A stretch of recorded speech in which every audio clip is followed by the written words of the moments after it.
Okay, Diff Man here, and shave my beard. I'm gonna be building up a compressor.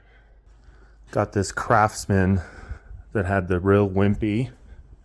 This is the pump and the motor. It's pretty funny, small. I'm gonna be replacing this, and has this real wimpy pump. So I'm gonna go Harbor Freight. It's a big pump, and the biggest cheap motor I could get. So this is actually about to pull 5 horsepower, close to it anyway. And this pump is supposed to put out 15 CFM. So I am about to cut my plate, as you can see, and reconvene. Okay, so this is just the rough draft. I got the template cut out of steel, and I got plenty of room over there, and I can move it, and I'm gonna gosset it up.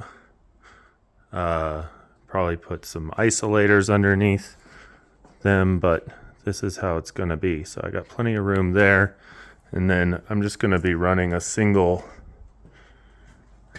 T. It's a little tight, but I think it'll work. So anyway, looking good.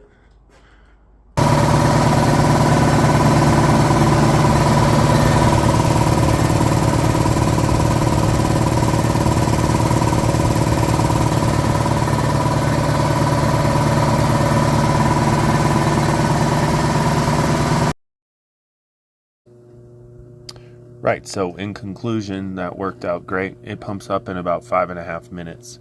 Full 60-gallon tank, and as you can see, I am taking a break and chilling because it's Saturday. I was up late fixing that air compressor. Anyway, I suggest making that upgrade. It's kind of fun and easy to do.